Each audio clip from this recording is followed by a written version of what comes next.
Beleza, tá gravando. Tem um aí que tá repetindo minha voz aí, mas vamos ver. Então, olha só, gente, para quem, quem quiser acompanhar, só pegar o mapa mundial e pega aí o mapa da África. Aí,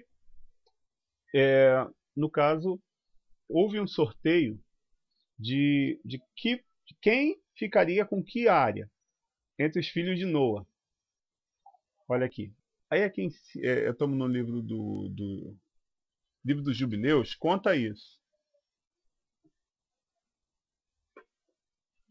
Ó, antes de pegar aqui no mapa, vou compartilhar com vocês o texto.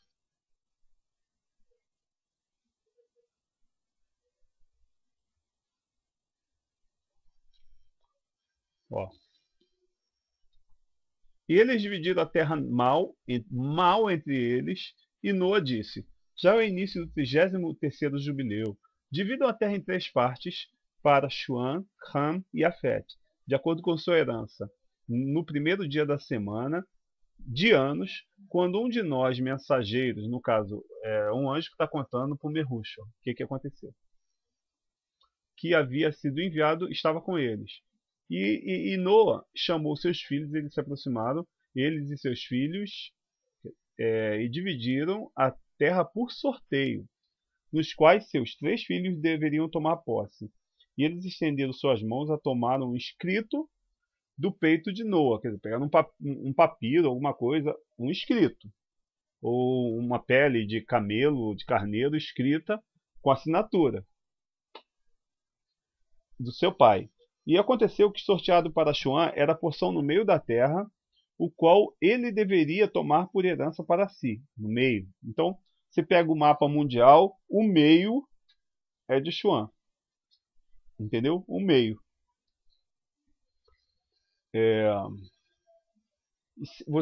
A gente tem que também pensar que antes a Terra era um bloco. Com o passar dos anos, os terremotos foram dividindo. Naquela época a Terra já era dividida? Não, a Terra era um bloco. Era um bloco de terra. Na época de Shuã? Na época de Noa. Desde o início.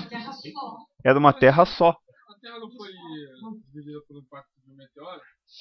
Não. A Terra era um bloco e ela foi dividida.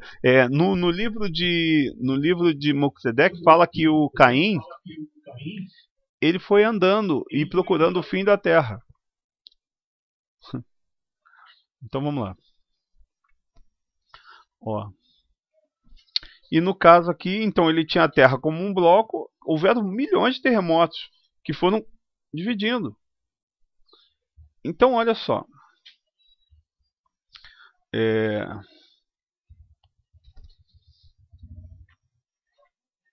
E no próprio dilúvio já houve um grande terremoto. Na época do dilúvio houve um grande terremoto. Então até se a Terra tivesse já dividido durante o dilúvio, ou antes do dilúvio, ali, bem colado ao dilúvio, eles não saberiam, porque eles não saíram daquela região.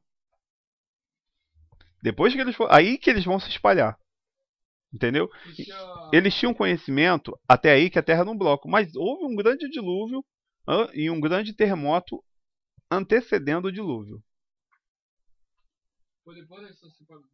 Foi antes desse terremoto que a Terra se separou ou foi depois? Não, durante um terremoto que a Terra se separa. É durante.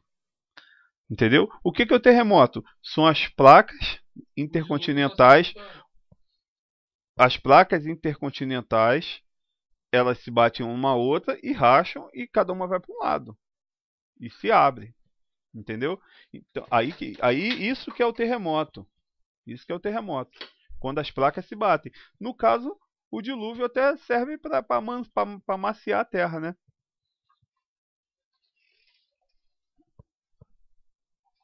Então vamos lá. Ó. Aí o dilúvio veio pra... Não, o dilúvio veio para matar as pessoas que estavam ali. Para isso foi o dilúvio. Não veio, claro que deve colaborar também para a terra maciar, né? Mas não é esse o sentido. O dilúvio foi para matar os seres que viviam antes. Vamos lá. Aqui no versículo 12. E aconteceu que o sorteado para Xuan era a porção no meio da terra que ele deveria tomar por herança. Para si e para seus filhos por gerações eternamente. A terra de Xuan era, a partir do monte Rafá, das bocas das águas do rio Tina, a sua porção vai até o oeste pelo meio desse rio e se estende até alcançar as águas do abismo. Ó, ele via abismo.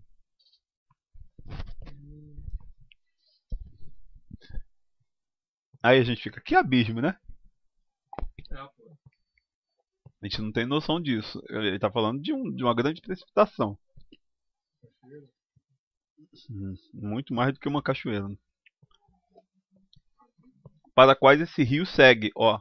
É basicamente isso, ó. E derrama suas águas no mar Mit. Quer dizer, esse mar não tem mais o mesmo nome. Carne. Aí é carne. E esse rio flui até o grande mar, quer dizer, o oceano. Ó, é como a forma que eles falavam antigamente, né? Tudo que está ao norte é a terra de Jafé. Tudo que há ao sul pertence a Xuã. E se estende até o Carazo. E esse está na base da língua que aponta para o sul. A sua porção se estende ao longo do grande mar e se estende em linha reta até alcançar o oeste da língua que aponta para o sul. Porque esse mar é chamado de a língua do mar egípcio. Ó. E vira daqui até o sul pela boca, quer dizer, isso aqui deve ser o mar Mediterrâneo, né? Deve ser, ó. E vira daqui ao sul pela boca do mar, na costa de suas águas, se estende até o oeste de Afra e se estende até atingir as águas do rio Gion. Gente,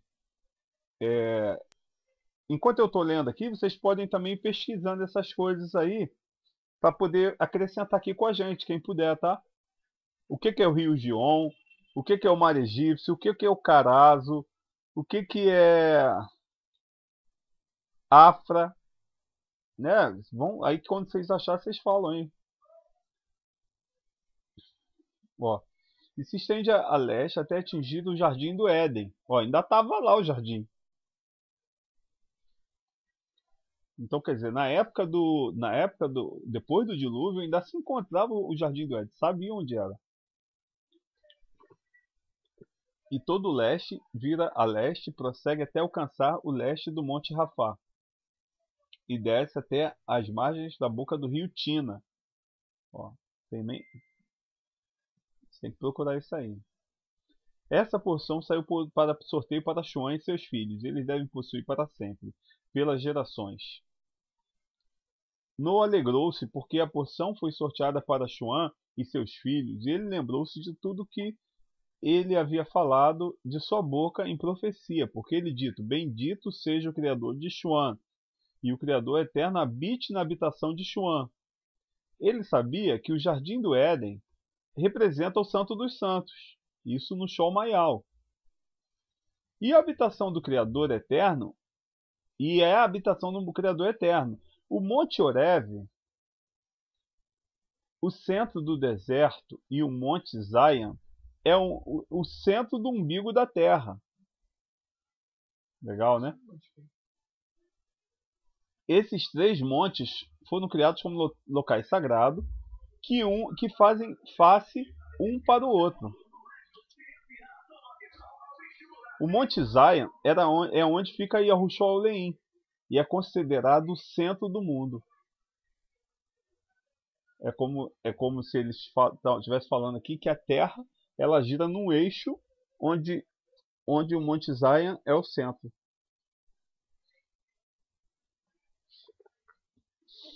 Olha a sabedoria. Entendeu? E ali é o centro. E ele louvou o Criador eterno dos espíritos que havia colocado as palavras do Criador na sua boca. E o Criador, vamos lá. E ele sabia que uma porção abençoada e uma bênção tinha alcançado Xuan e seus filhos pelas gerações para sempre. Por que ele ficou tão alegre? Porque os filhos de Xuan e a descendência de Xuan continuavam a louvar o Criador. E não tinham se misturado, não estavam se pervertendo. Então aquela região que era a região do Criador, mesmo assim em sorteio ficou para Xuan. Toda a terra do Éden, toda a terra do Mar Vermelho, toda a terra do leste da Índia, e o Mar Vermelho e as montanhas, e toda a terra de Baixã, e toda a terra do Líbano, as ilhas de Caftu, as montanhas de Sani e Amana, e as montanhas de Assur ao norte, toda a terra de Elã, Assur, Babel, Suzã, Maedai, e todas as montanhas do Ararat, toda a região além do mar, e além das montanhas de Assur, em direção ao norte, uma terra abençoada, espaçosa, tudo que há dentro dela é muito bom. Essa foi a terra que ficou para Xuan.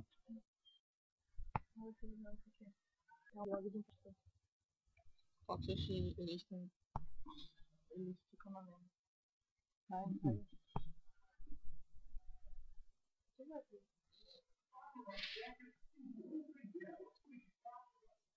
O início da terra de... Eu quero o nome das coisas que estão aqui dessa pesquisa. Tá fora. Eu falei para pesquisar, acho que está aqui. Vamos lá. A terra de Cam. Cam, né? Cam. E para Cam foi sorteado a segunda porção, além de Gion, em direção ao sul, à direita do jardim. Se estende em direção ao sul e se estende por todas as montanhas de fogo. Ó, tá chamando de montanha de fogo. Quente, né? Se estende para o oeste do mar Atel e se estende a leste a alcançar o mar Malque. Aquele mar no qual tudo o que não é destruído afunda. Aonde é isso? Lembra da história do descobrimento das Américas? Não tem aquela história que todo barco que tentava contornar lá pela África do Sul, né? Afundava, não é isso? É. Eu ia contornando As Índias e tudo afundava. Então, ele está falando aquela área ali, ó. África. É terra de Cam. Quer falar alguma coisa, Daniel? Não. Ó. E segue em direção ao norte até os limites de Gadir. E segue até a costa das águas do mar, até as águas do grande mar, até afundar próximo do rio Gion. E se aproxima do rio Gion e vai seguindo o rio Gion até alcançar o jardim do Éden.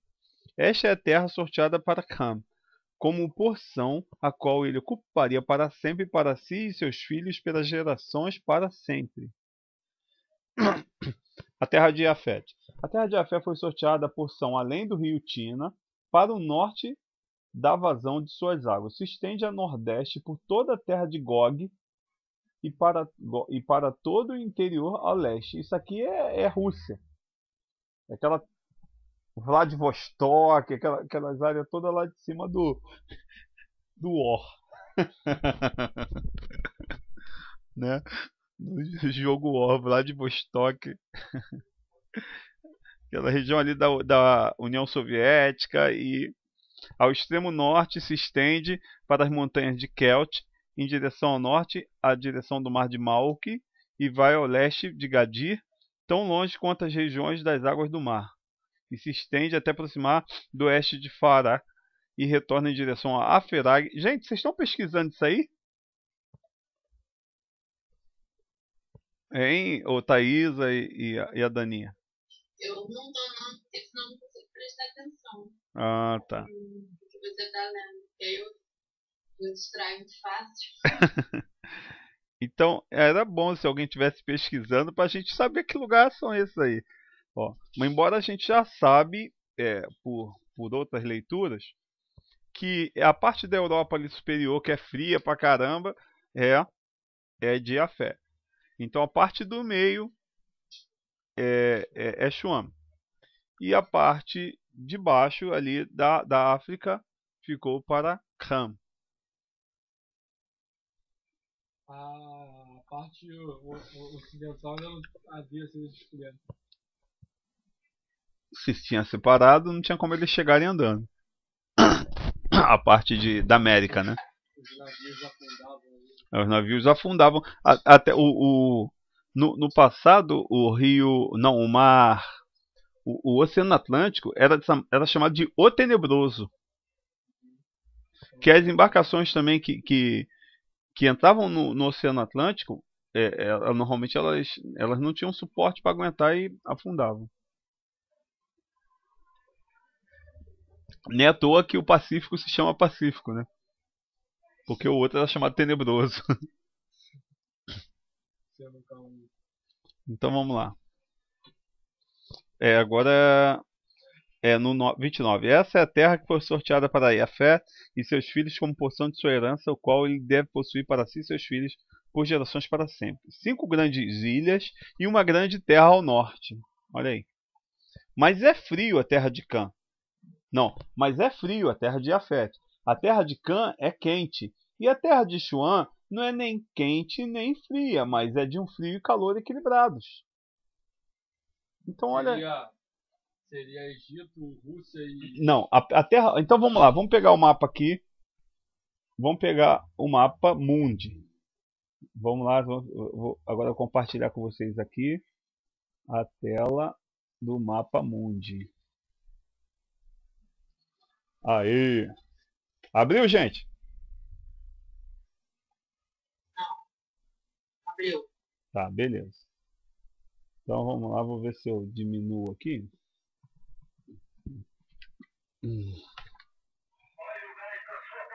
Olha o gás na sua porta.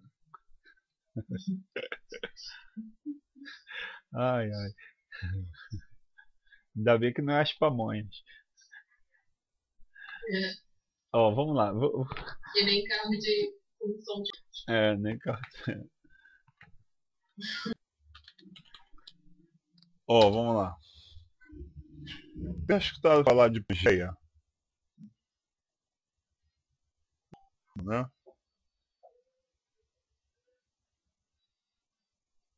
Ó.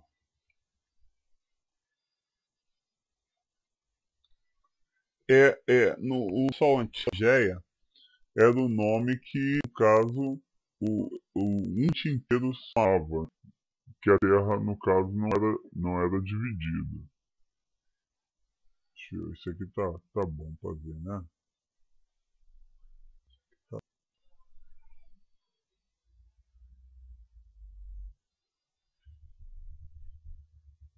Ó. Legal?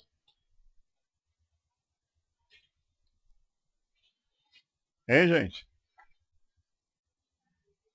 Ah, tá. A terra dele é Antártica. Gente, estão vendo aí? Aí, isso aí é uma simulação, né? De Pangeia, com todos os continentes juntos.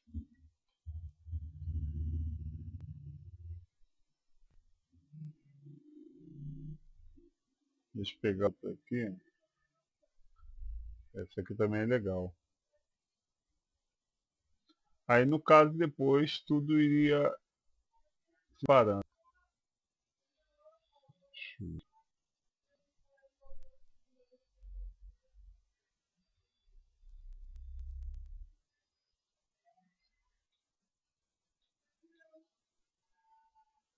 Interessante, né?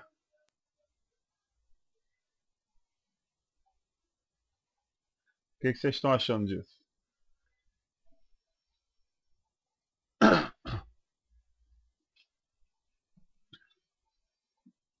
Aí terremotos, né? O mundo vai se dividindo.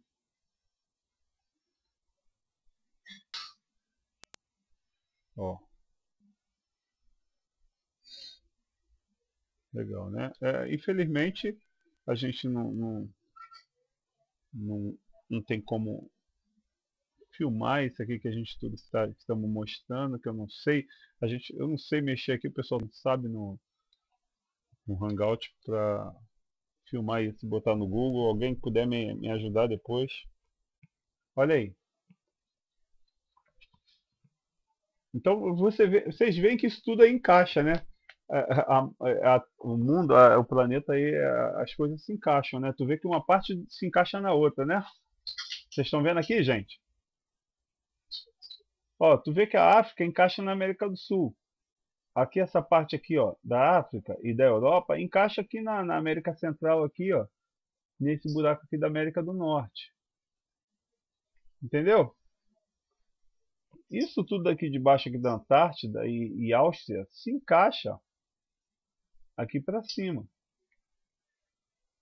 E nós ainda temos perigo ainda de ter outros terremotos e algumas partes do mundo sumirem, né? E se separarem mais ainda. Aqui nesse mapa aqui que eu estou mostrando para vocês é uma simulação. O nível do oceano aumentando e tendo mais alguns terremotos. Olha aqui, uma parte da América do Norte sumiria. A América Central basicamente desapareceria. A América do Sul, uma parte aqui, ó, ia ser inundada, aquela parte de Colômbia, Venezuela. Uma parte daqui da África aqui também sumiria. Tal. Mas isso aí são suposições, né? Não é uma coisa certa. E eles botando como a Índia saindo ali também. Então vamos pegar aqui o mapa mundi. Não sei se tá aparecendo. Tá, né? Apareceu para vocês ver o mapa mundi.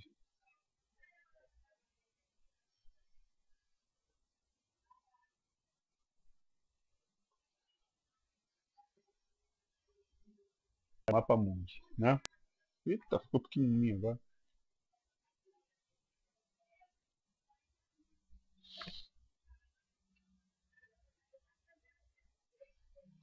Ah, beleza. Tá lento demais. Então vamos lá, olha aqui. Ó, aqui também dá para ver o mapa como ele se configura hoje. Tu vê que tudo encaixa aqui, né? Ó, isso aqui, essa parte aqui encaixa com essa parte daqui. Essa parte daqui encaixa com aqui, né? E essa parte aqui, ó, ela saiu daqui, ó. Dessa área. E essa parte aqui, ela encaixava com o resto todo aqui da Austrália, né? Fora a parte ali do Alasca aqui também, que encaixa aqui. Então tu vê que tudo vai se distanciando, né? Então, assim que o computador obedecer,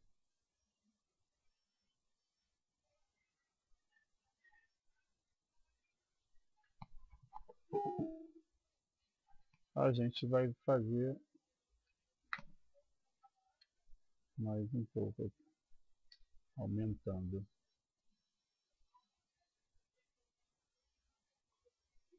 Então, olha só, essa parte aqui, deixa eu ver, vou aumentar aqui. Ó, Marrocos, essa parte aqui, ó, Egito, Líbia, Argélia, Tunísia, Marrocos. Essa parte aqui, a população da África não é totalmente negra. Não é totalmente negra. Ela até tem muito costume, tem costumes muçulmanos, né, árabes. A influência é muito grande.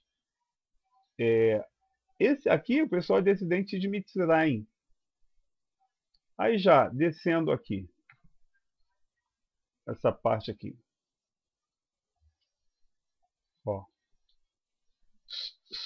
Do Sudão para baixo, Etiópia, Somália aqui, ó. Quênia, Uganda. Isso aqui já era de Kush.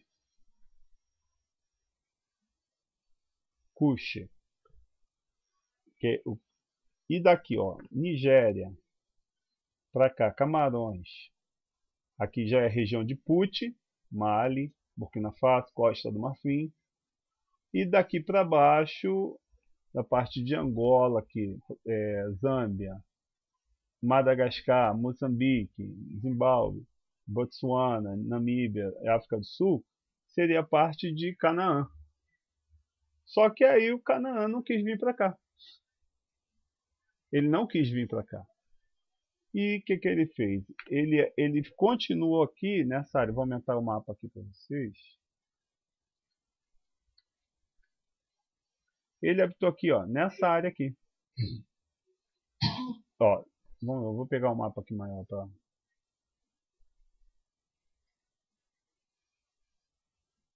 Legal que a gente pegou um mapa bem grande.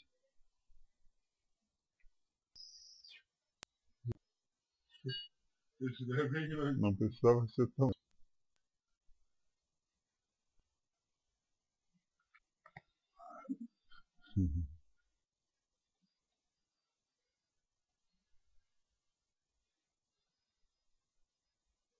Aí, agora sim. Agora a gente tem um mapa aqui, ó. Tá legal para vocês, pessoal?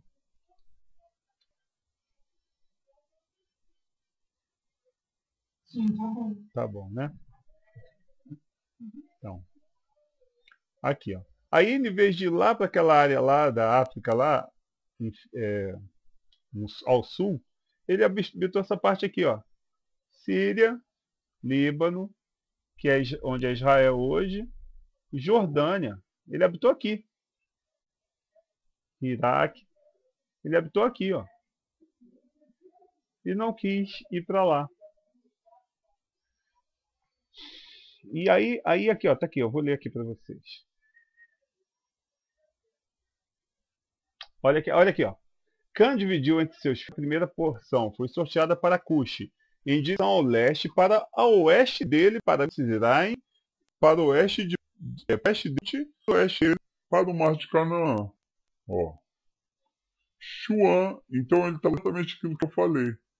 A oeste, a oeste ali de Mitzrayim, né? Para a direita, no mapa onde a gente já mostrou. E onde eu mostrei aquela parte Sudão e Etiópia. Ali estavam os descendentes de Cuxê. Ó. Xuan também dividiu entre seus filhos. A primeira foi sorteada. Espera, Xuan.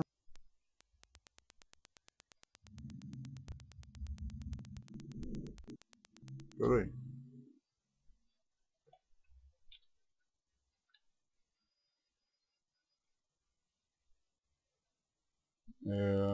Peraí, tem algum erro aqui.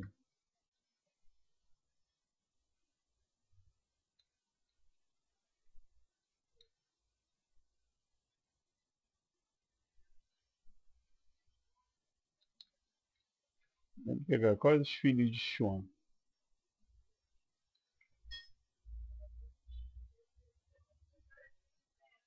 Vamos pegar aqui mais à frente. Espera aí. E Afete dividiu a sua herança. A primeira porção foi para Gomer, no rio Tina, sorteado para Magog todas as porções do exterior ao norte, até alcançar Malmite. Madai foi sorteado como sua porção do que deve possuir ao oeste, 2 irmãos e até as ilhas da Inglaterra. Para Javanço foi sorteada a 4ª porção, toda a ilha e as ilhas que apontam na fronteira de Lud. Javan, para quem não sabe, que ó, tu vê que o nome é parecido com o tal de Javé, né? Javan é Grécia. Javan é Grécia.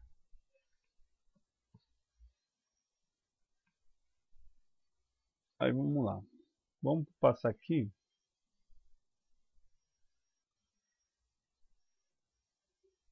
Tá. Tem uma parte aqui legal, ó, que fala que os filhos de Noa foram seduzidos por espíritos malignos. Foi a primeira vez que isso aconteceu, possessões malignas e doenças por possessões. Aí os filhos pediram para Noa pedir ao Eterno, mas eu não quero falar disso, senão a gente vai pegar e vai falar de outro assunto que a gente não está falando aqui. Aqui teve a Torre de Babel. Espera aí, deixa eu pegar outra parte aqui, onde é a parte que... Eu sei que depois os filhos de Canaã, eles vão morar exatamente na região que não era a região deles. Deve ser mais lá para cima ainda. Aí os seus irmãos, eles vão a eles e reclamam, né? Poxa, você não pode. Aqui, já achei. Deixa eu botar aqui para vocês lerem comigo.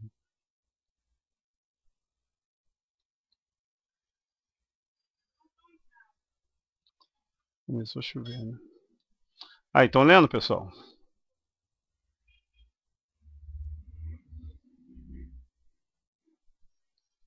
Sim, dá pra ler. Tá. Os filhos de Noa alocaram suas respectivas áreas. Canaã foi injustamente a Palestina. Ó, e apesar de ameaça de maldição. E Cã e seus filhos foram para a terra que eles deveriam ocupar, que ele adquiriu como sua porção na terra sul. E Canaã viu que a terra do Líbano e o rio Egito era uma muito boa área. E ele não foi para a terra de sua herança a oeste em direção ao mar. E ele habitou na terra do Líbano, e o leste e o oeste, as margens do Jordão e as margens do mar. Cã, pai dele, Cuxi e Mitzraim, seu irmão, disseram para ele: Tu se estabeleceste numa terra que não é tua, a qual não nos caiu por sorte. Não faça assim. Tu e teus filhos cairão na terra e serão amaldiçoados, porque meio de uma revolta vocês se estabeleceram, e por uma revolta seus filhos cairão, e vocês deverão ser exterminados para sempre. Não habitem na habitação de Xuã, porque Xuã e seus filhos, essa terra foi sorteada. Maldito és tu, maldito tu seja de todos os filhos de Noa, pela maldição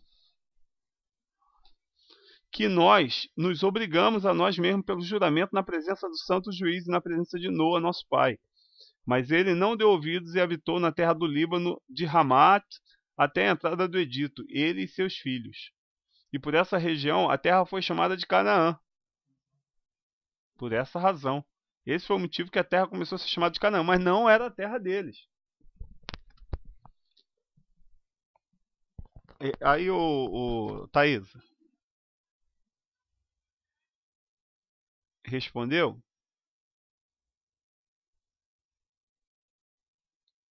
Thaísa?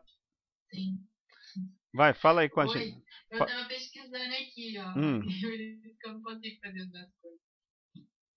Eu tava procurando aqui pelo Google como que gravar. Ah, Porque tá. tem vários aplicativos que você pode estar baixando É. aqui. Então eu tava vendo isso. Mas respondeu sim. Era essa a questão Mas eu vou mesmo? pesquisar. Não. Pode falar então? Pode falar. Eu estava lendo sobre as gerações, né, dos filhos de Noé. E aí, na verdade, é sobre a língua, né, o nome do criador e a língua hebraica, que muitos falam, né, mas que se perdeu, sobre o Ifrit, né? Ah.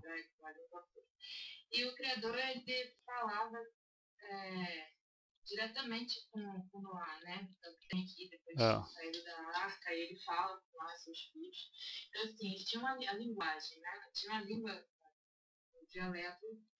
E aí, aqui quando eu li no capítulo 11 de Bereshit, fala sobre a torre de Babel, né? Não é Babel, né?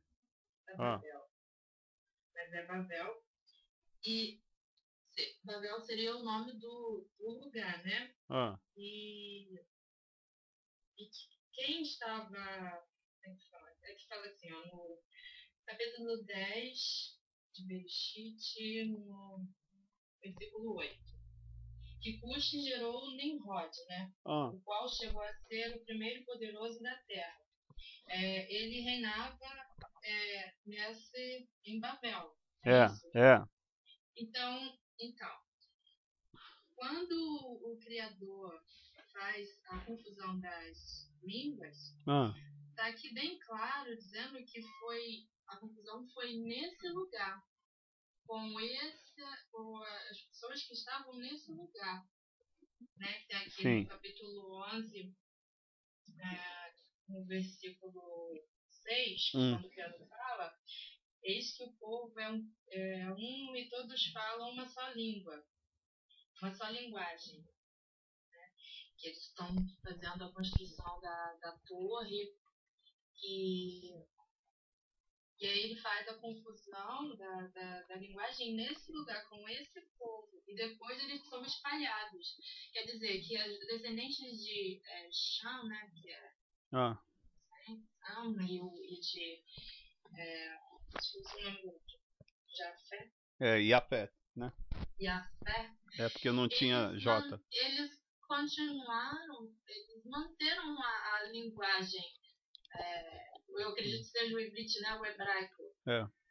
Olha só. Mas a confusão foi com a geração com esse reinado de Nimrod, com esse povo aqui. Específico aqui. Embora, Thaís, basicamente quase todos os seres estavam morando no mesmo local. Entendeu? Então, mas aqui eles já estavam separados. Porque, como você falou aí, foi cada um para uma determinada região. E aqui no reinado aqui de Nimrod, que ele é descendente de Cam, né? Eles já estavam em outra terra, então eles já tinham sido espalhados, separados. Deixa eu ver aqui. Descendentes de Shem, eles já tinham saído, eles não estavam no mesmo lugar. Os 3 filhos de Noá, as descendências dos 3 filhos de Noá, como você acabou de contar aí, eles não estavam no mesmo lugar. Eles já estavam espalhados. E Nimrod, ele já foi descendente, já fez assim, de outra geração. Embora o seguinte, todos eles estavam vivos ainda, tá? Na época da Torre de Babel, o Noa ainda estava vivo. Mas os filhos já estavam, as descendências dos filhos, os filhos já estavam separados. Mas nem todos, porque o Nimrod ele fazia o seguinte, ele chegou pro pessoal e falou o seguinte, olha, não se espalhem. Porque também ele já estava ali no poder, né? E ele fala, não se espalhem porque o Criador tá tentando destruir vocês, separar vocês para matar um de cada vez. Aí esse foi um dos motivos que ele fez a torre, né? Quando as línguas foram divididas, aí aí eles dispersaram. Mas só mesmo quando a língua foi o Criador justamente ele mandou essa divisão de língua justamente para eles poderem se dividir, que mesmo tendo essa ordenança e divisão de terras, eles não queriam obedecer, entendeu? Porque até você vê isso até no dia de hoje, né? As pessoas querem ficar onde tem mais comodidade. Só que acontece o seguinte, o Noa e o Shem, eles não ficavam ali normalmente perto da onde o Nimrod estava, tá entendendo? Até tem no livro do Justo, vou ver se eu pego aqui. Ele fala o seguinte, que o Abraham, ele foi criado numa caverna até os 10 anos, escondido do Nimrod, porque o Nimrod queria matar ele desde que ele nasceu. Então, mesmo assim, tu tem aí o Nimrod sendo criado separado. Não, o Abraham sendo criado separado, isso mesmo depois da Torre de Babel, né? Ele foi criado separado. Mas a gente até aí não sabia também qual é a língua que os pais dele falavam, né? Porque o pai dele, que é o Terá, ele era um dos príncipes de Nimrod. Então ele ia ser criado no mesmo local. Só que aí, como tem Mas então, aqui não tem dizendo que os outros filhos, que é o descendente dos outros filhos de Noá, estão juntos aqui, vivendo todos juntos. Existe outros livros que falam que eles não queriam obedecer, não queriam sair dali. Até o momento da torre. Porque Mas dos outros filhos de Noá? eles não tinham ainda, vamos dizer, eles foram lá aos locais onde eles tinham que pegar a terra, mas eles não ficaram lá, eles insistiam em ficar ali perto.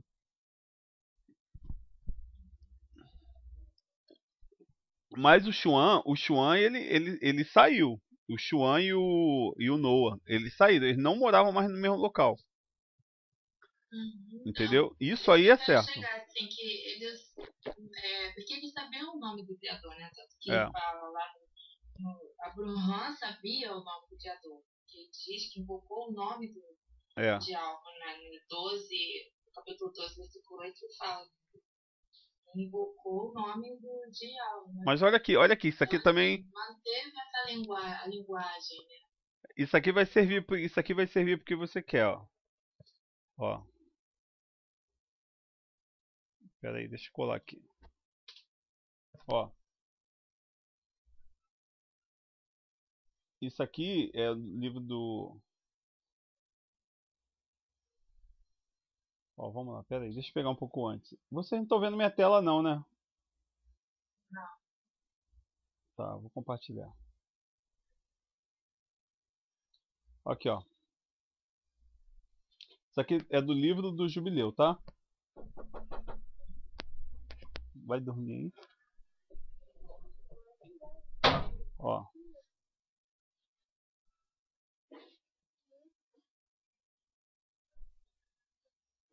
Vamos lá, olha aqui. E na sexta semana, no 5º ano, em 1951, depois de Adam, né? Abram sentou-se durante a noite na lua nova no 7º mês e observou as estrelas ao anoitecer até amanhecer, para saber como seria o ano com relação às chuvas. E ele estava sozinho enquanto sentava e observava. E uma palavra veio em seu coração e disse: todos os sinais das estrelas, sinais da lua e do sol estão todos na mão do Criador Eterno. Por que eu as procuro? Se ele deseja, ele faz chover de manhã e à tarde. E se ele deseja, ele segura a chuva. E todas as coisas estão em suas mãos. E ele orou naquela noite e disse: meu Criador Eterno, Altíssimo, tu somente, o meu Criador Eterno, e tu, o teu domínio, eu escolhi.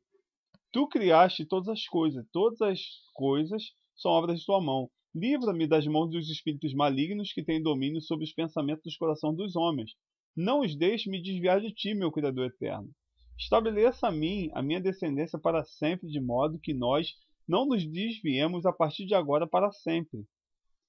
E ele disse: devo retornar para Ur dos caldeus, que buscam minha face? Quer dizer, que no caso, o Nimrod queria matar ele. Poderia eu voltar a eles?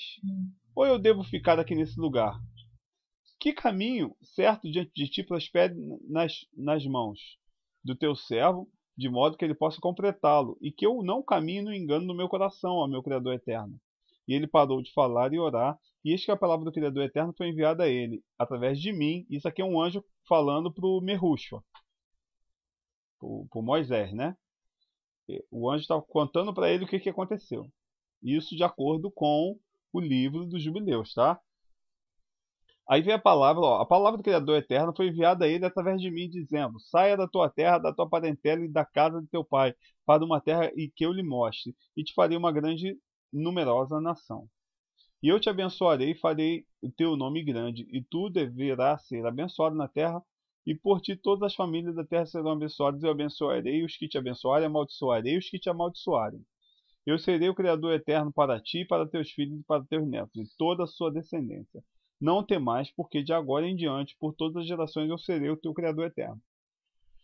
E o Criador Eterno, Yahweh, o Criador Eterno, disse: abra a boca e os ouvidos dele, para que ele possa ouvir e falar com a sua boca com o idioma que tem sido revelado. Olha aqui. Porque havia cessado da boca de todos os filhos dos homens desde o dia da derribada, né, da Torre de Babel. Olha que interessante. E eu abri a boca dele e os seus ouvidos e seus lábios, e comecei a falar com ele em hebraico, em ivrit, o idioma da criação.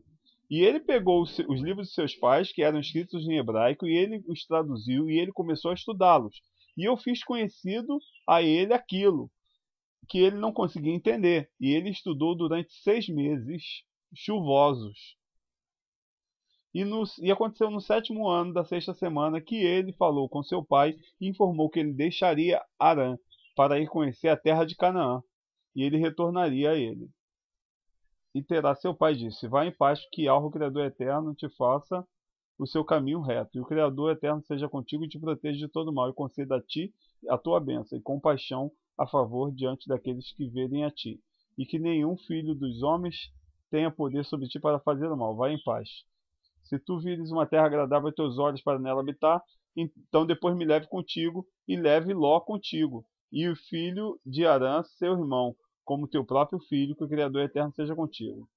E Naor, teu irmão, deixa-o comigo, até que retorne em paz, e iremos contigo juntos. Aí, legal? Esse é livro do jubileu. Dos jubileus. O que tu achou aí, Thaís? Então, se a gente não lê esse livro, não tem como saber. É o seguinte, a gente tem que... Aqui é o seguinte, Thaís,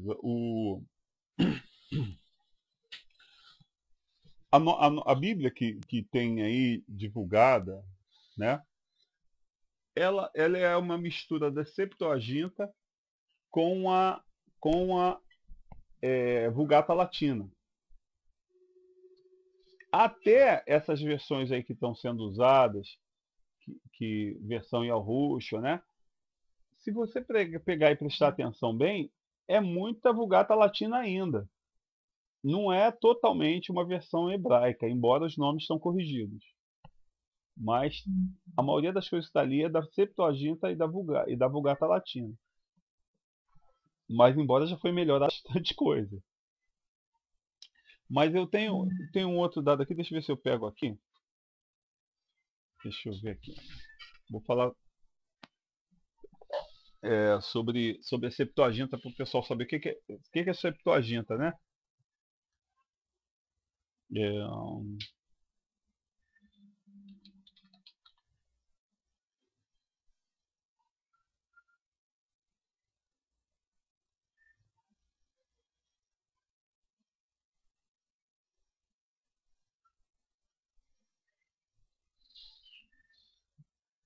Ver se eu acho aqui.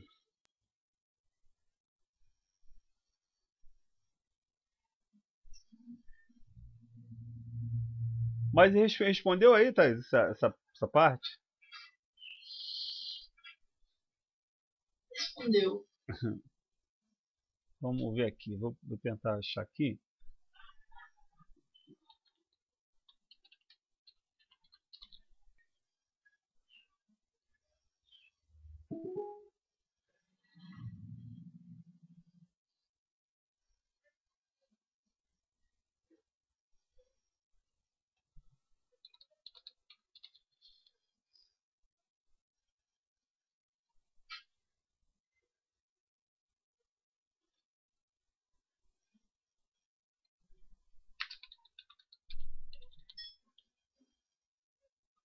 Deixa eu ver se eu acho aqui.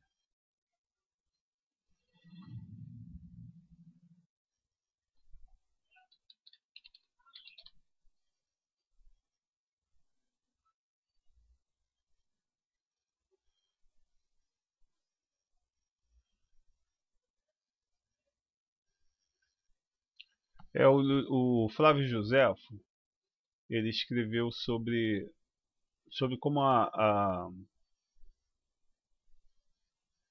como a Septuaginta foi escrita, né?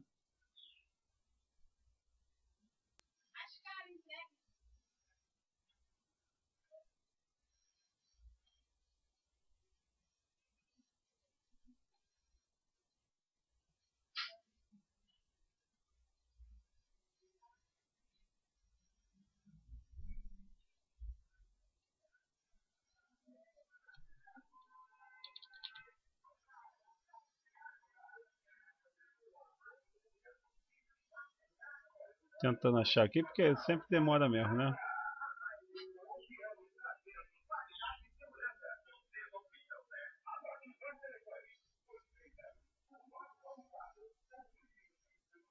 Alguém quer falar alguma coisa? Aproveitar que eu estou aqui procurando.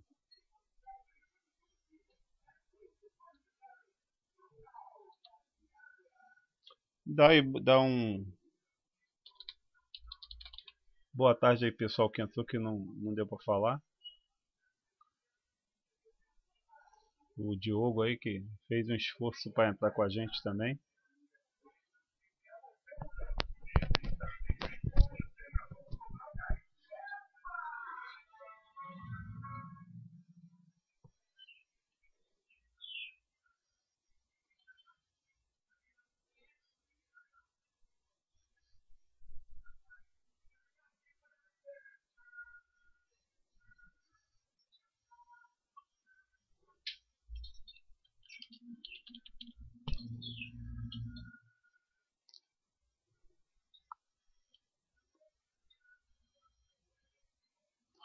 Ah, tá. Eu acho que eu achei aqui. Pera aí.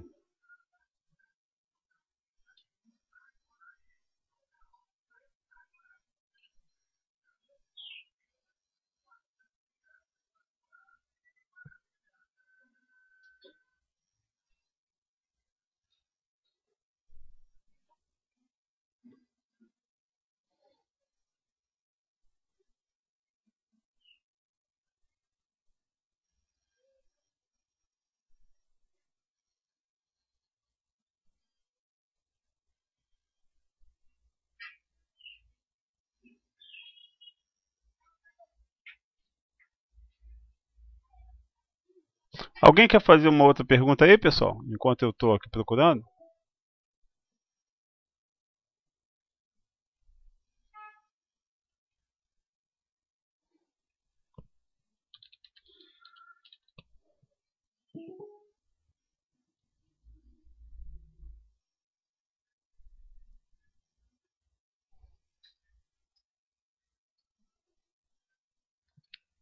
Ah, o Diogo tá ouvindo baixo, né? Mas pior que eu não posso fazer nada, que eu tô com... Eu, eu tô tentando aumentar... Aqui meu volume já tá no máximo. Melhorou aí, Diogo?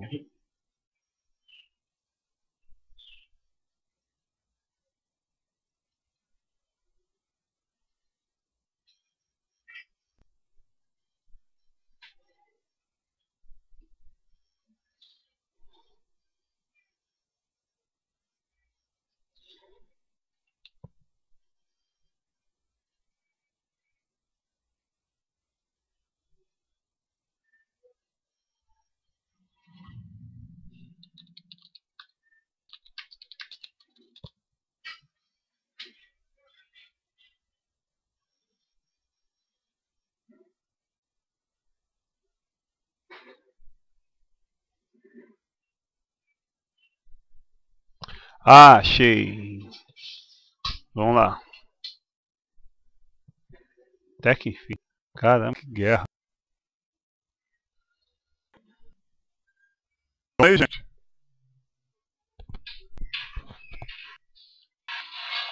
Estão vendo, gente?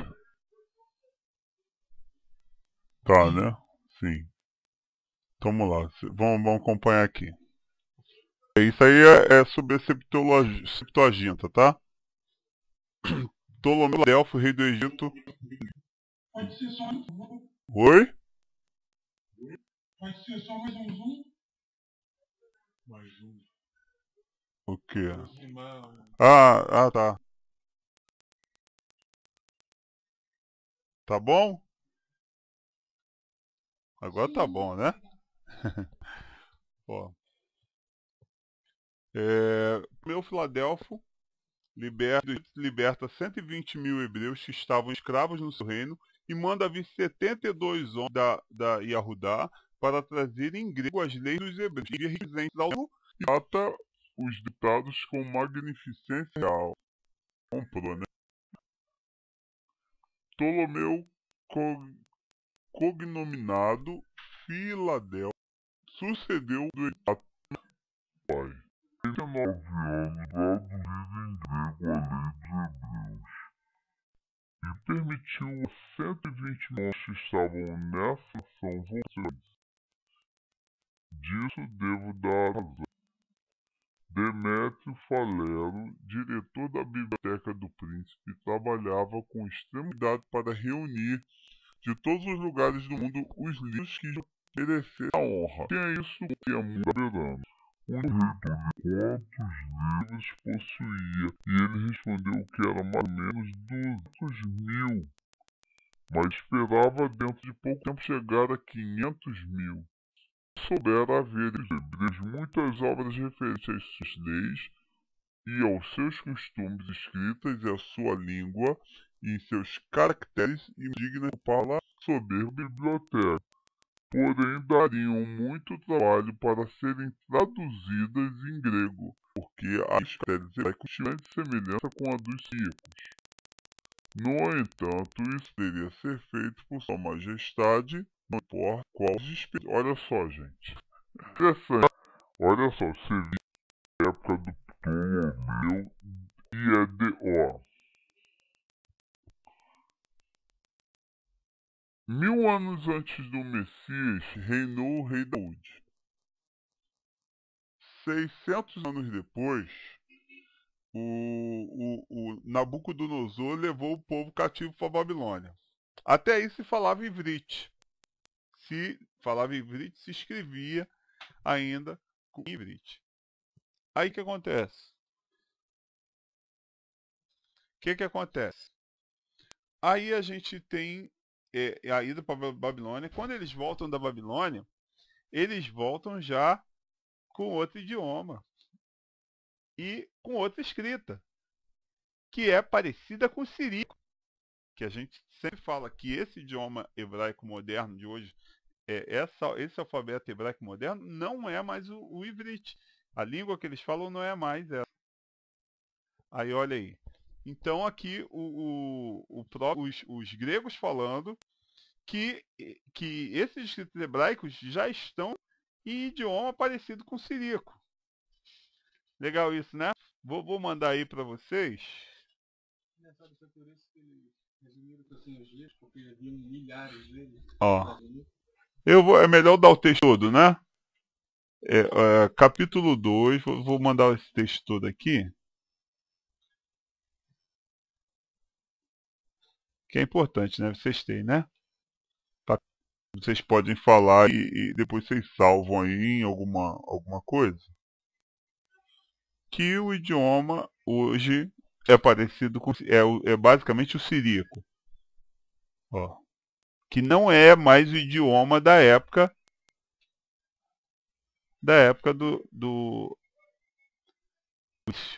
o idioma que foi dado já está tudo misturado depois do exílio babilônico. Aí ele fala: no entanto, isso poderia ser feito por Sua Majestade, não se importava com as despesas. Ó, eles queriam pagar o que fosse para ter as escrituras lá. O rei levou essa proposta e enviou ao sumo sacerdote dos hebreus para que ligasse esses livros. Aconteceu que naquele mesmo tempo, Aristeu, a quem o príncipe amava extremamente por causa de sua moderação e sabedoria. Olha que interessante. Moderação, o cara que é pausado, o cara que pensa antes de falar. Né, Felipe? A gente sempre fala não, né? É o cara que é modo, que não fala, que não grita nada. Então, isso aí, ele pedir que lhe pusesse liberdade, os hebreus estavam em essa ocasião muito fável ao seu digno. No entanto, ele julgou dever comunicá-lo a Zosibe, Arentina e a André. Nomes gregos, tá? Nomes gregos, não são nomes hebraicos. Chefes dos seus antes de fazer ao rei, a fim de que eles assim a que ia dizer, e todos foram na mesma opinião. Então ele falou deste modo ao soberano: tendo que a vossa majestade de ter não sei uma das cópias das leis que os hebreus obtiveram, mas fazê-las traduzir. Eu não estou falando com sinceridade, se fingisse ver que pode ser feito honestamente. Quando vossa majestade concede escravos no reino em grande número de pressão, Maria, sem dúvida, digno dessa bondade, generosidade de libertar todos eles dessa missão. Pois, segundo o que pude concluir após ter me informado, o mesmo o mesmo Deus que governa o vosso império e que adoramos um ser. Mesmo Deus que governa essa olha, adoramos o nome de Jesus, que nos conserva a vida, foi a lei desse povo. Olha que eles entendiam que o Deus deles, que se chamava Júpiter, é do mesmo Deus dos judeus. Querem uma cópiazinha disso? Ou vocês querem o livro todo depois? Esse livro tem como baixar? Eu mando para vocês. Olha só. Todo, né? Então depois eu mando para vocês, posto lá no Sobrevivente, vocês pegam. Então olha que legal. Olha, é uma coisa que o pessoal pensa que o criador é Júpiter, né? Então adorando Deus nas igrejas hoje.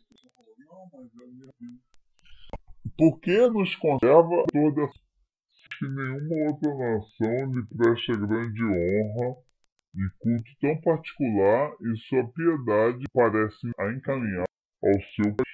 Por isso suplico humildemente que a vossa majestade crie.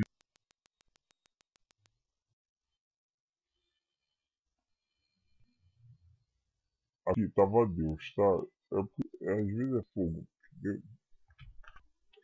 É que eu estava tentando colocar os nomes corretos, mas vamos voltar ao que estava aqui. Vamos lá. Por isso suplico humildemente que vossa majestade creia que a liberdade que tomo e vos falar assim não vem de nenhuma ligação ou aliança com esse povo. Antes por eu que Deus é de todos os homens em geral, e que boas ações lhe dão são agradáveis. O rei escutou atenção essas palavras e com rosto alegre perguntou a Asteu qual seria o número de hebreus aos quais ele propunha a idade. André, que estava presente, respondeu que podia ser uns 100.000. Eita! 120.000 judeus escravos no Egito. Então eles dizem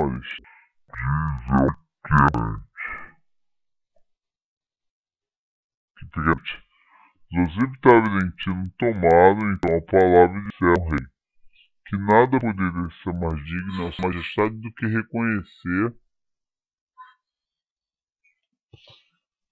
com tão grandiosa ação o dever de agradecer a Deus por tê-lo elevado ao trono.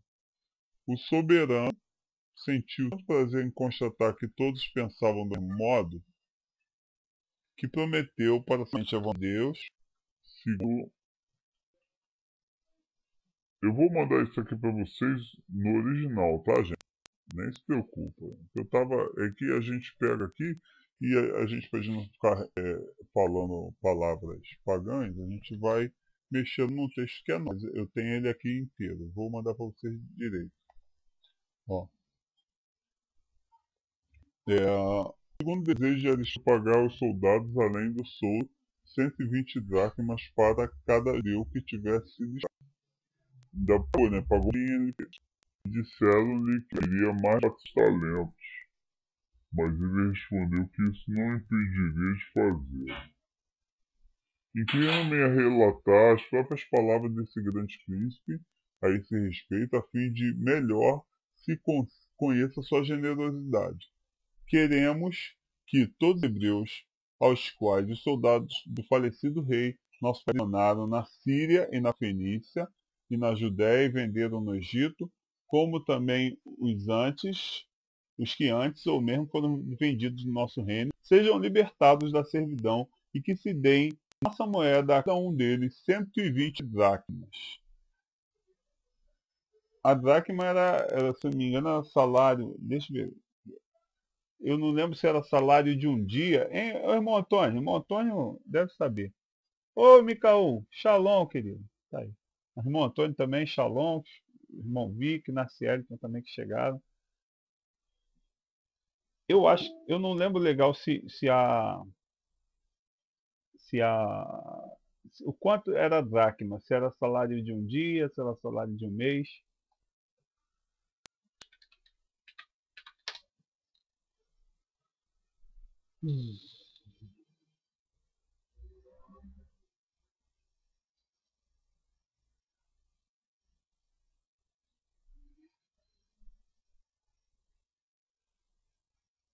Vamos ver se eu acho aqui. A dracma tinha a imagem da íris, né?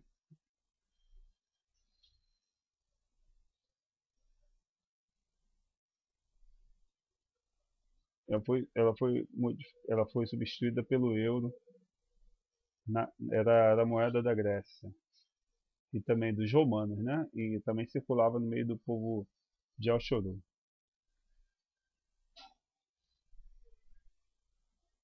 Não dá para saber agora quanto ela valia. Vamos lá. Que nossos receberão do Pelos que forem de sua propriedade, nossos dedos paguem o resgate dos outros, respectivos. Ele falou,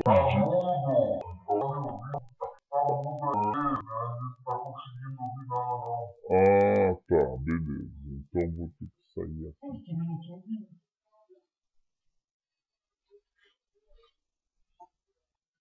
Vou ter que sair e voltar.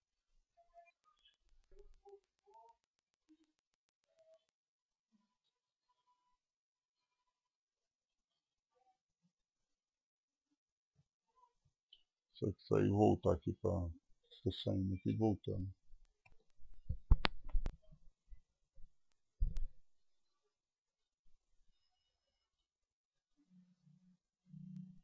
Voltei. Voltei.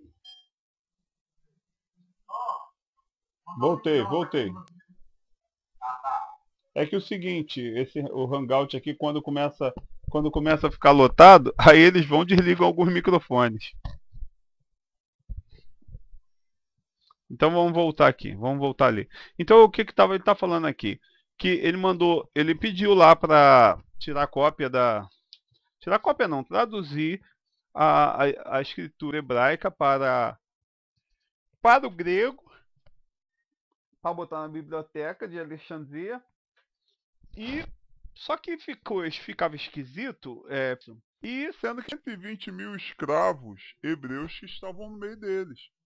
Então foi falado, né, melhor liberta também esses escravos. Então o rei, aí falaram pro rei, vai ficar caro, né, porque cada pessoa aí tem seu escravo, né, e o pessoal vai querer abrir mão. Então ele falou, ó, paga o preço de cada escravo, compra eles e manda eles voltarem para casa, dá também algumas dracmas mais na mão dele para eles viajarem e voltarem para os seus países.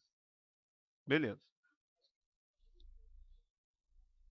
Ó, porque tem motivos para que isso ocorreu contra a vontade do rei, nosso pai, e que contra toda equidade que contra toda justiça, né? E que os soldados trouxeram ao Egito esse grande número de escravos pelo único desejo de se aproveitarem deles. O amor à justiça e a compaixão que se deve ter dos infelizes nos obriga a libertar todos esses escravos, depois de pagar aos seus senhores a quantia que estipulamos. E como não duvidamos de que a bondade da qual usamos nessa ocasião não nos será vantajosa, queremos que a presente determinação seja cumprida em boa fé. E depois que for publicada, os que possuírem tais escravos nos deem uma relação disso dentro de 3 dias. Será permitido denunciar a quem não nos obedecer, e todos os seus bens serão confiscados em nosso favor. Sabia que estava muito bonzinho. Ó, ou vocês libertam os escravos, a gente paga vocês, uma quantidade que nós estipulamos. Agora, se vocês não libertar, nós vamos confiscar todos os seus bens. E aí paga tudo de volta, né? Tava muito bonzinho para ser bonzinho. Ai, ai. Esse documento foi apresentado ao rei e ele achou que não estava bem explícito, pois deveria incluir expressamente aos que haviam sido escravos antes e depois de tão grande número ser trazido ao Egito, quando Ptolomeu Sóter se tornou senhor de Jerusalém, ele queria, por uma bondade e magnificência reais, conceder a esses a mesma graça. Então ordenou que se tomasse a quantia necessária dos cofres, dos tributos, quer dizer, de impostos, para que fosse entregue aos tesoureiros e distribuído aos soldados como resgate desses hebreus. A ordem foi dada e executada em 7 dias e veio a custar ao soberano 460 talentos, porque os senhores dos escravos hebreus cobraram também pelas crianças as 120 dracmas de que falava a ordem real. E depois de uma libertação tão extraordinária, o rei, que nada fazia sem madura reflexão, ordenou a Demétrio que fizesse publicar a sua determinação a respeito da tradução dos livros hebraicos para a língua grega. Registrou-se o pedido apresentado a Sua Majestade por Demétrio, bem como as cartas escritas a esse respeito, o número e a riqueza dos presentes que foram enviados a fim de dar-se a conhecer a extraordinária magnificência do soberano e o que os operários haviam feito como contribuição da arte. A proposta apresentada ao rei por Demétrio, em forma de pedido, estava exarada nos termos. Demétrio ao grande rei: como Vossa Majestade me ordenou, fiz uma indagação o mais exata possível dos livros que ainda faltam para tornar perfeita a biblioteca real. Não houve cuidado ou solicitude que eu não empregasse nisso. E tenho que comunicar a Vossa Majestade que os livros que contêm as leis dos hebreus estão no número dos que faltam, portanto, que estão escritos em caracteres hebraicos, e não conhecemos. Quer dizer, eles já tinham os livros, só que estavam em hebraico. E eles não estavam conseguindo ler. Isso aí torna bem claro para a gente que só um hebreu poderia traduzir perfeitamente. Os livros são esses que estão relacionados à escritura sagrada? Esses que eles vão fazer, aqui no caso que a gente está lendo, foram os que foram para a Bíblia. Resumidos. Não. Eles vão pegar os hebreus, pegaram os livros que eles achavam que deveriam mandar para os egípcios. Eles não mandam todos. Só os que eles acham que... Tipo assim... quando você pega... Vamos dizer, eu tô lendo aqui, eu estudo tal, bastante. Nem se eu quisesse, eu conseguiria passar tudo que eu estudei e sei para você. Nem se eu quisesse. Nem se eu quisesse, não daria. Porque são, puxa, muitos anos, desde que eu tinha 12, 10 anos lendo.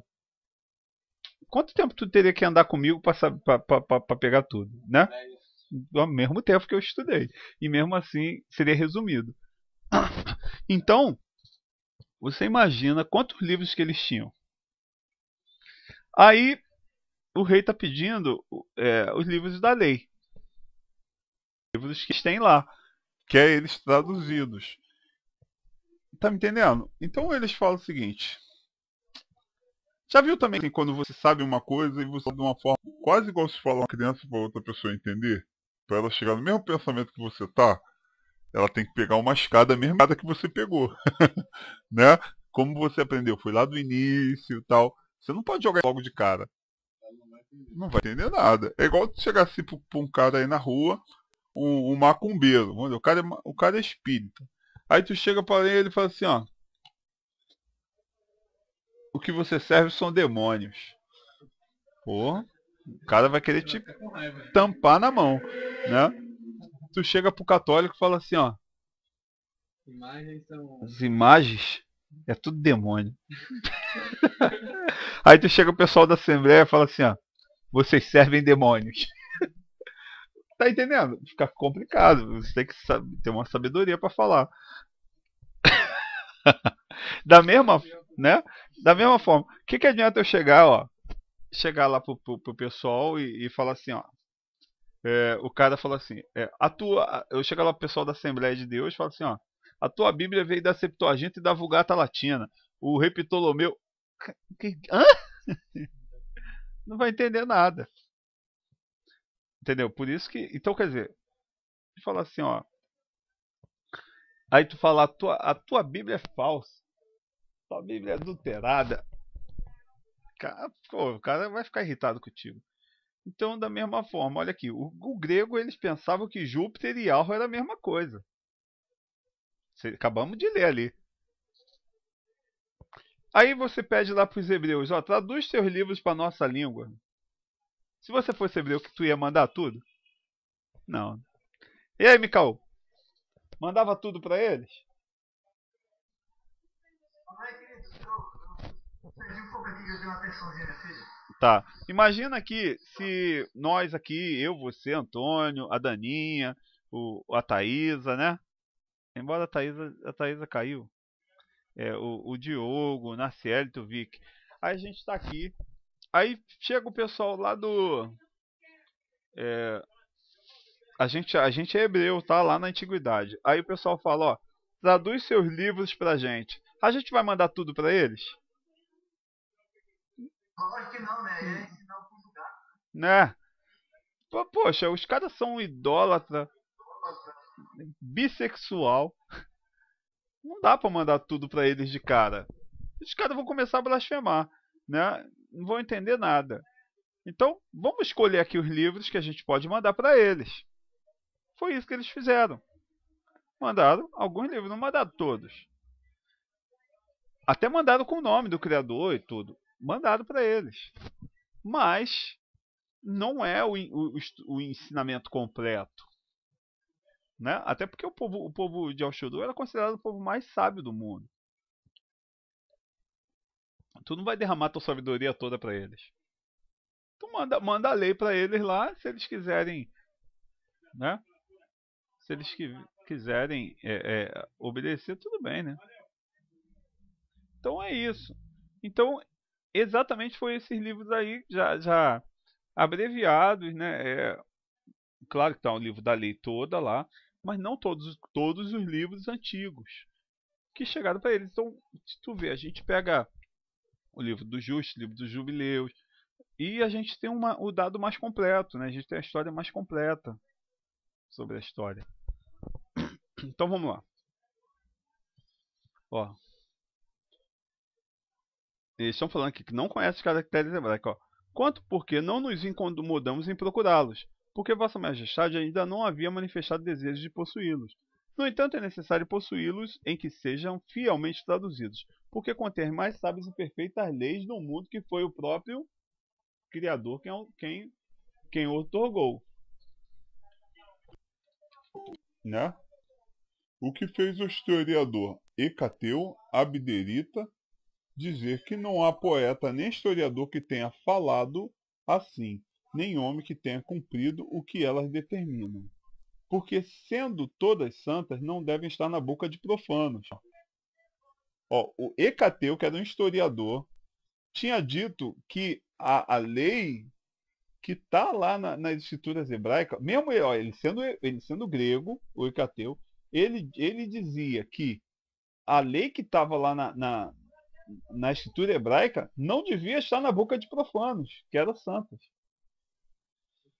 É necessário, pois, que Vossa Majestade, bem julgar, que se escreva o sumo sacerdote dos hebreus para que ele escolha entre os principais de cada tribo os mais inteligentes que conhecem com mais perfeição essas leis e vos envie, a fim de que se reúnam e façam uma tradução exata e capaz de satisfazer plenamente os desejos de Vossa Majestade. Depois que o rei leu essa petição, ordenou que escrevesse conforme nela e se dizia a Eleazar, né? O Losor, na verdade, né? Sumo sacerdote dos hebreus, e determinou que desse liberdade a todos os hebreus que ainda eram escravos nesse reino. E ordenou que enviasse 50 talentos de ouro para a confecção de taças, vasos, outros objetos próprios para oblações, que é adoração, né? E muitas pedras preciosas que os guardas do tesouro haviam entregado aos joalheiros para que escolhessem e trabalhassem os que podiam ser usados em adornos, 100 talentos de prata para sacrifício e usos do templo em Jerusalém. Ó. Aí, gente, o que vocês estão achando disso? Falarei das obras e dos ornamentos que foram empregados. É mais preciso antes apresentar uma cópia da carta escrita ao sumo sacerdote e dizer do modo que ele foi elevado a essa dignidade. Depois da morte do sumo sacerdote Oniarro, né, Shemiu, seu filho, sucedeu e foi cognominado o Justo, por sua piedade e extrema bondade para com a nação. Ele deixou apenas um filho, de nome Oniarro, tão jovem que o Losor, filho de Shemiu, de quem se trata agora, exerceu o lugar dele de sumo intermediário.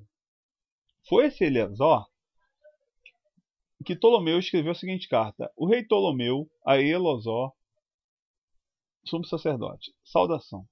O falecido rei nosso pai, tendo encontrado em seu reino vários hebreus que os persas para lá haviam levado como escravos, tratou-os tão favoravelmente que os engajou em grande parte no seu exército, com um bom soldo. Colocou vários deles como guarnição em diversos lugares, confiando-lhes até mesmo a defesa, e isso tornou temíveis aos egípcios. E nós, depois de nossa ascensão ao trono, não lhes testemunhamos menos bondade, particularmente aos de Jerusalém, pois pusemos em liberdade mais de 100.000 deles, depois de pagar o resgate aos seus senhores. Tanto estamos persuadidos de nada mais poder fazer para agradar na verdade é que Deus, né? Deus, para agradecer a dívida que havia colocado no cetro em nossas mãos, para o governo de tão grande reino. Fizemos também alistar em nossas tropas aqueles que, pela idade, são os mais aptos para pegarem armas, destacamos mesmo alguns deles para servir junto de nós, como prova de nossa confiança e fidelidade. Mas, para vos mostrar, mais particularmente, a nossa afeição pelos hebreus de todo o mundo, queremos que se traduzam as vossas leis do hebraico para o grego, e colocaremos essa tradução em nossa biblioteca. Assim, far-nos-ei, coisa muito grata, se escolher em todas as vossas tribos pessoas que pela idade e inteligência tenham adquirido um grande conhecimento de vossas leis, e sejam capazes de traduzir com exata fidelidade. Não duvidamos que essa obra, saindo como nós esperamos, nos trará grande glória. Para tratar convosco desse assunto, enviamos André, comandante de nosso guarda, que são dois dos nossos servidores de mais confiança. Eles nos estão levando de nossa parte 100 talentos de prata para serem empregados nas operações dos sacrifícios e em outros usos do templo. Esperamos a vossa resposta e ela nos causará grande alegria. Aí, gente, quer dar um comentário aí?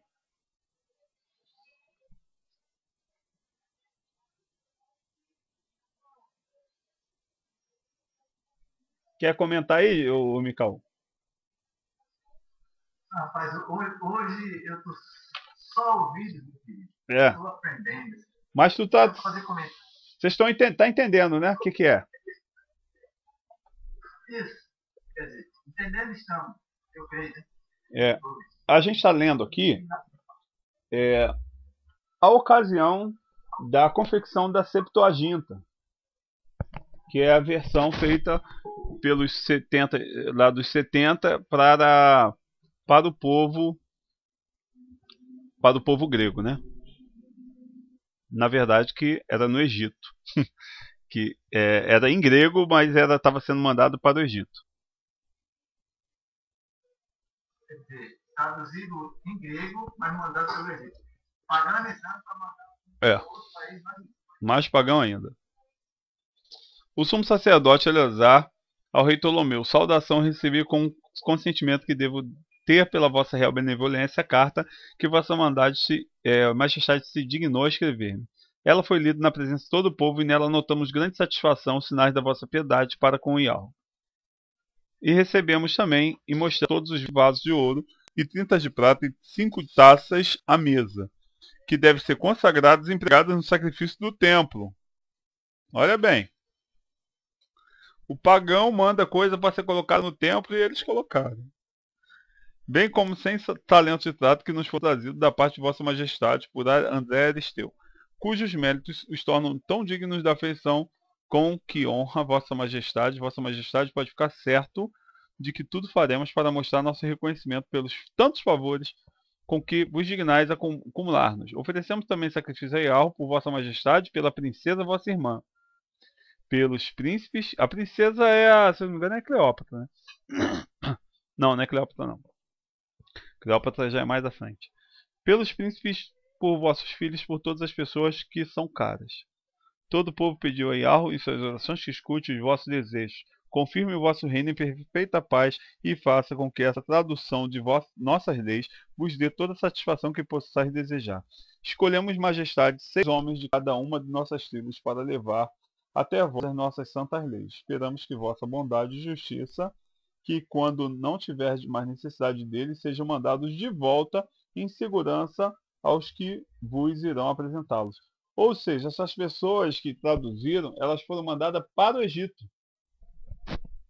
Elas não traduziram dentro de Al-Shoru. Elas foram mandadas para lá, para trabalhar lá. Contrariando mais uma vez do dia todo. Né? Não é isso, Wagner? É. Mais uma vez contrariando que o Criador determinou que não voltasse mais para o Egito. É. E aí, irmão Antônio? Tem alguma coisa para falar aí com a gente?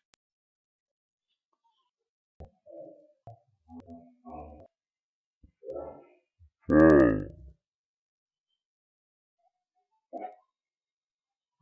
me lembro que um outro dia você falou que Nathaniel não entendeu quando o pai Pedro falou com Daúde que tinha escolhido um para que construísse o seu templo, que não seria o filho de Daúde, mas E aí a gente vê que um relato falando acerca do templo. Então, essa seria a razão de tudo que é ordenado, a construção de mais do templo, porque ele seria profanado.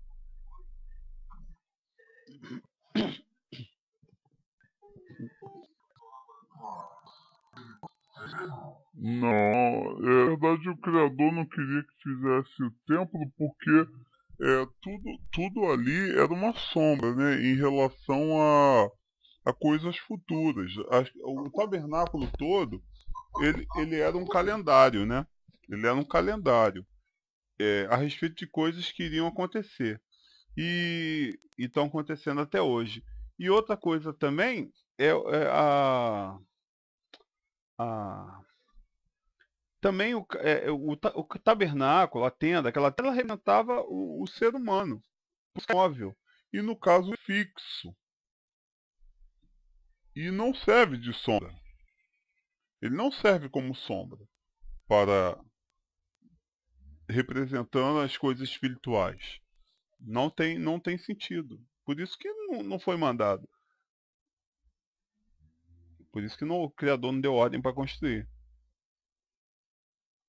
Mas ele mandou fazer o tabernáculo, que representaria do Criador, que no caso nós. Vamos lá. Aí nona aqui. Não creio, porém, dever passar em silêncio a magnificência e a beleza dos presentes que o príncipe ofereceu e Yarro, pois podem nos manifestar ainda mais sua piedade.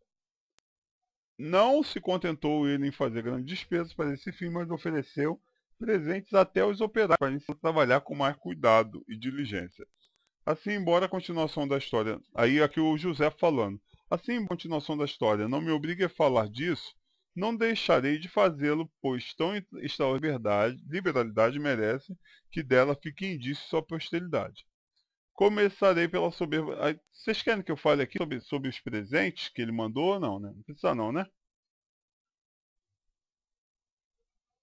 Que ele pode, se quiser. Aí eu falo aqui das coisas que eles ganharam, né? Para poder fazer, né? Acho que não precisa falar disso não, precisa?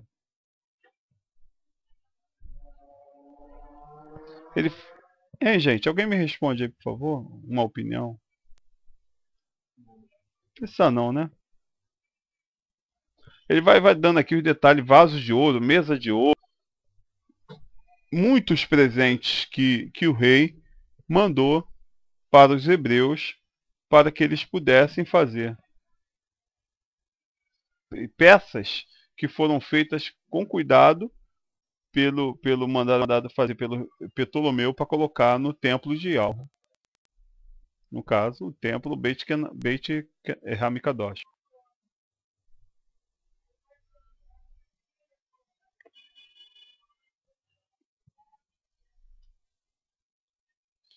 Ó, oferecendo vários presentes ao sumo sacerdote.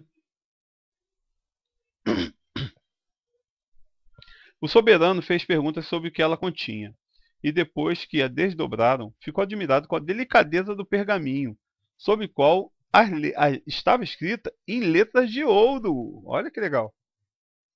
As letras que estavam escritas no pergaminho eram letras de ouro. Bem como as folhas presas, tão juntamente que não era possível perceber as costuras.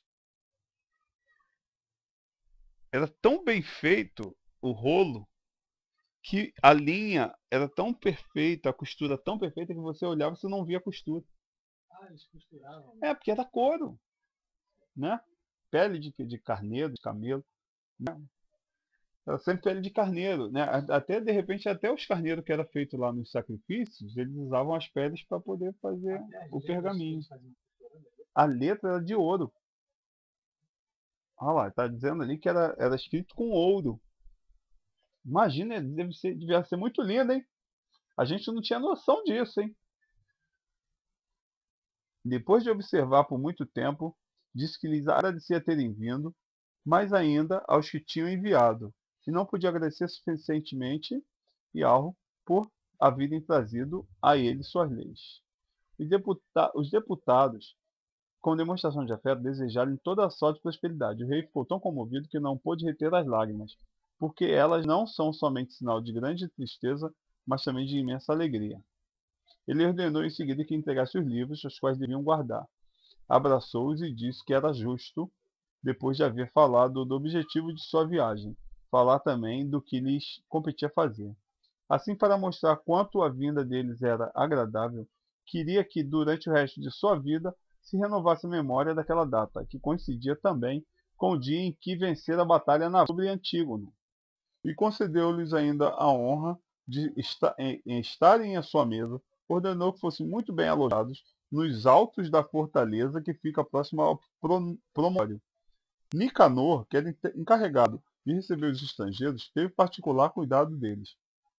Ordenou a Doroteu,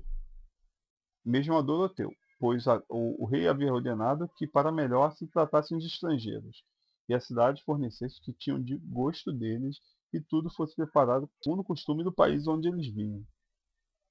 Porque ele sabia que, por mais apetitosas que sejam as iguarias, não pode considerá-las boas se não se adaptarem ao gosto da pessoa, e não forem preparadas da maneira que ela está habituada. Foram muito bem tratados, né?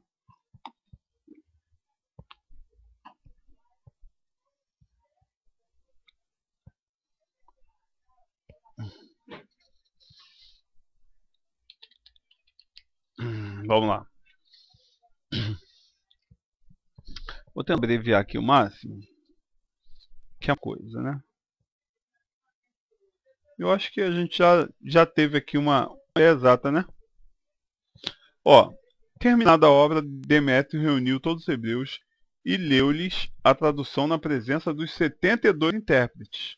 Eles aprovaram Demétrio, por haver imaginado coisa tão proveitosa para eles, rogaram-lhe que também mandasse fazer aquela leitura ao chefe de sua nação. Eliseu, sacerdote, e o mais idoso dos intérpretes magistrados, constituídos para o governo do povo, pediam em seguida que nada mais se visse a mudar naquela obra, que fora concluída com tão raro êxito. Essa proposta foi aprovada, dando a esse ato força de lei, porém com a condição de que antes seria permitido a cada um examinar a tradução, para ver se nada havia a acrescentar ou suprimir, a fim de que, tendo sido muito ponderado, nunca mais tivesse de voltar a ele.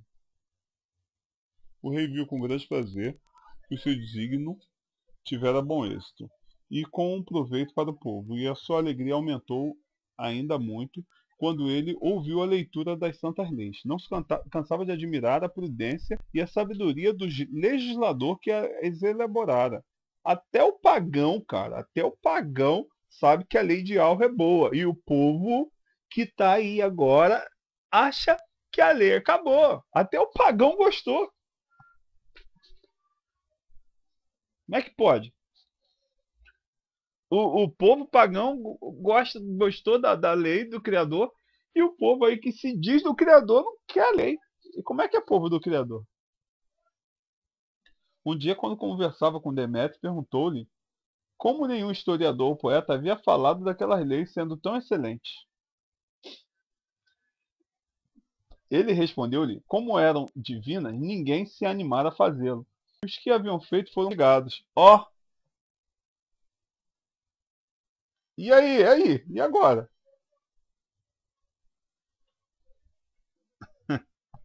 Ai. Olha só, gente. Aí, o Micaú, o Antônio, Thaisa. Olha só, o que está escrito. Eles pediram para os hebreus traduzir para eles, né? Sendo que os sábios lá estavam falando o seguinte, o rei falou, poxa, por que vocês não trouxeram isso aqui antes? É tão lindo, essas leis são tão bonitas, são tão excelentes, tão perfeitas. Por que vocês não me trouxeram essa lei antes? Aí ele falou assim, não, essas leis elas são divinas.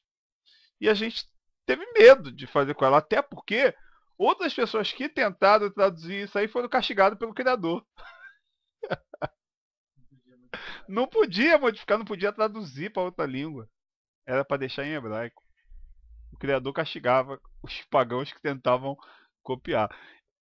Se o Criador castigou, é sinal que eles estavam com má intenção, né? Dominar o mundo. Na verdade, quem foi hebreus. Os hebreus eram. Mas quem fez hebreus aí é diferente, né? Tá ok, Antônio?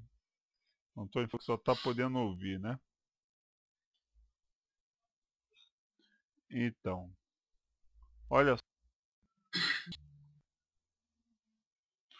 E Teopompo, ele ainda teve essa intenção. Isto inserir uma coisa, essas leis em sua história. Perdeu o juízo durante 30 dias. Olha aí, ó. Um dos egípcios ficou louco. Foi castigado pelo Criador. Depois de conhecer o intervalo de lucidez e um sonho, e aquilo que acontecera, ele havia querido as coisas divinas e dar a notícia delas aos homens. A cura de alma foi para cá e ele voltou ao seu normal. O profeta Teodecto, tendo misturado uma de suas tragédias, ali cobrou de reconhecer a falta real que perdoasse.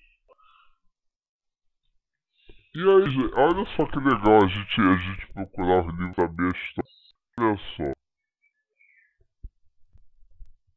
Quando o rei percebeu, recebeu os livros da Demétria, adorou-os e ordenou que fossem guardados com o máximo cuidado a fim de que em nada pudessem ser modificados. Isso depois aos sábios entendem que era justo permitir-lhes o regresso ao seu país em tal que viessem muitas vezes e tal, pois receberia com muito prazer e dar-lhes-ia tão presente que não se arrependeriam da viagem. Depois de falar a maneira, despediu-se com os presentes. Deu a cada espécie de vestes, 2 talentos de ouro, uma taça do peso de um talento, e assim para se deitar, fez. E o subsacerdote Lozor mandou 10 luz, cujos pés ao sacerdote, mandou 10 chamas, né, que eram os pés de prata, um vaso do 30 talentos, 10 pés de púrpura, uma belíssima coroa de ouro, 100 pés de farinha de linho fino, diversos vasos para beber, turibulos, taças de ouro para serem consagradas a Yahweh. Ah, beleza. Na carta que lhe escreveu, rogou-lhe que permitisse visitá-lo todos que quisessem. Teria prazer de virar pela sua e cidade. Olha aqui. Uma coisa que eu todo falo, gente, o pessoal era o povo de Moab da terra. Acho que a escola aí fala que os gregos, O rei do Egito, que era ensinado de toda a ciência, queria ter onde conversar com esses setores, pelo menos algumas por ano, para pegar um pouco de sabedoria com ele. Tá vendo? Irmão, né? Ó, e far-lhes ainda tira efeito sobre a realidade. Observar que, pelo que acabo de ler, Magnicêncio de Ptolomeu, Fidelfo, rei do Egito, tratou os hebreus.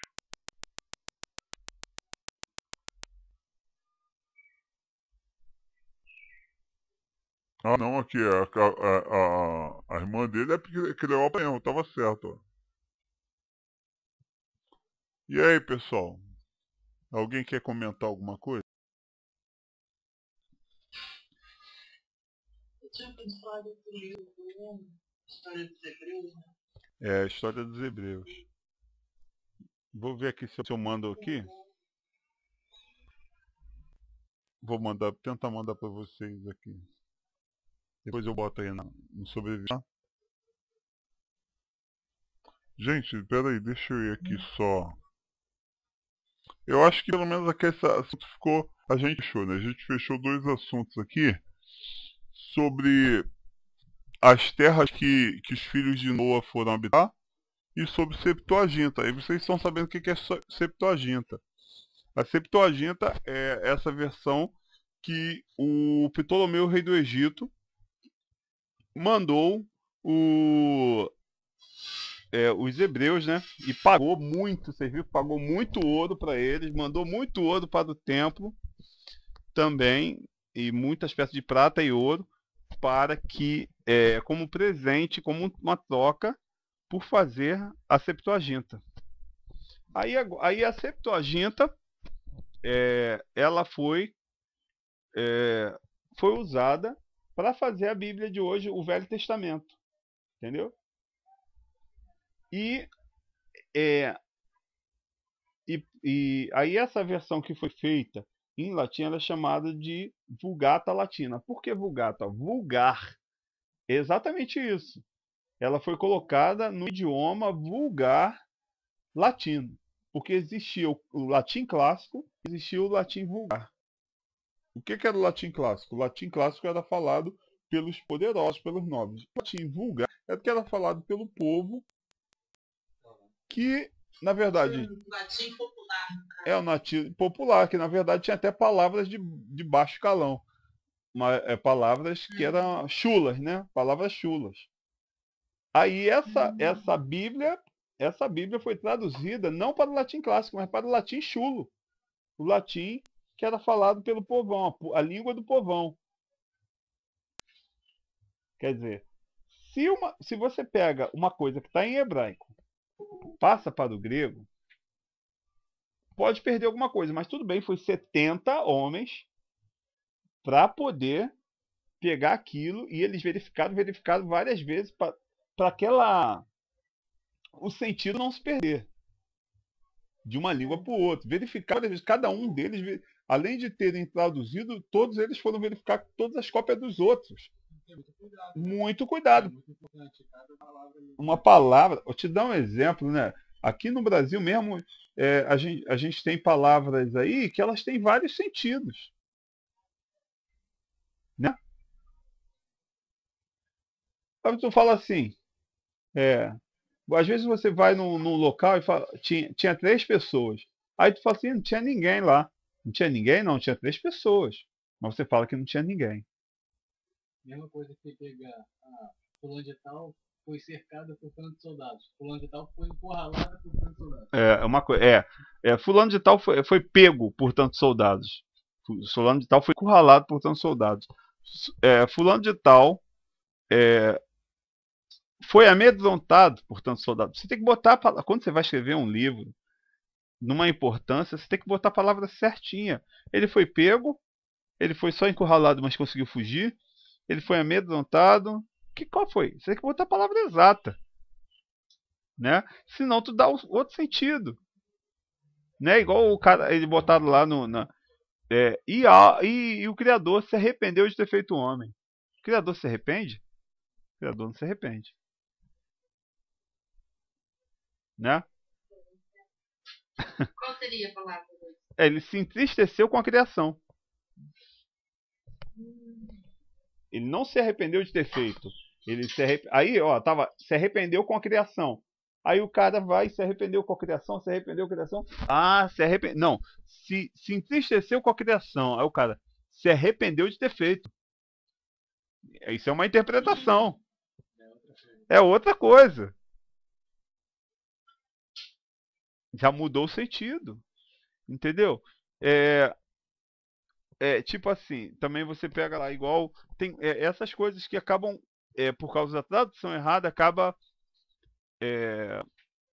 mudando o entendimento. Tipo, a palavra durante a vida de Enos, começou-se a profanar o nome do Criador. Aí o cara, em vez de falar profanar, botou proclamar. Tirou o sentido que era ofender, falar, proclamar é falar alto, invocar, aí virou invocar. O sentido era outro. As pessoas começaram a blasfemar. Então, olha só como é que é complicado, né? Tipo, no Novo Testamento acontece mais ainda, né? Acontece mais ainda. Primeiro que não teve 72 escribas. Cada um traduzia do jeito que queria, né? Do jeito que achava. Eles tentavam até fazer certo, mas mesmo você tentando fazer certo, dá errado. Tipo, tem palavras em inglês que não tem, que é difícil tu passar para português. Te dar um exemplo. Em inglês você não pode falar eu estou amando fulano de tal. Não pode falar isso, que não tem essa palavra amando em inglês. Não existe. Ou você ama ou você não ama. Você não pode estar amando e daqui a pouco vai parar. Você pode estar gostando de alguém, mas amando não. Amando é para sempre. Aqui no Brasil a gente fala amor para tudo, né? Todo mundo aí fala, eu amo você, daqui a pouco tá tacando pedra no cara, né? Amor eterno que acaba daqui a uma semana. Então, o brasileiro ele perdeu o sentido das palavras, né? Não fala mais com o sentido verdadeiro da palavra. Até por isso que aí vão ler a escritura e aí tem a interpretação toda errada do texto. As palavras muito abreviadas. Tem que ter um cuidado, né? Tem que ter um cuidado para ler, para poder entender, procurar o sentido exato daquela palavra. Às vezes procurar outra tradução, se o sentido era aquele, né? Para poder ter o sentido exato do texto. Acho que a gente falou já aqui sobre a Septuaginta, né? Eu vou dar uma pausa aqui no gravador aqui.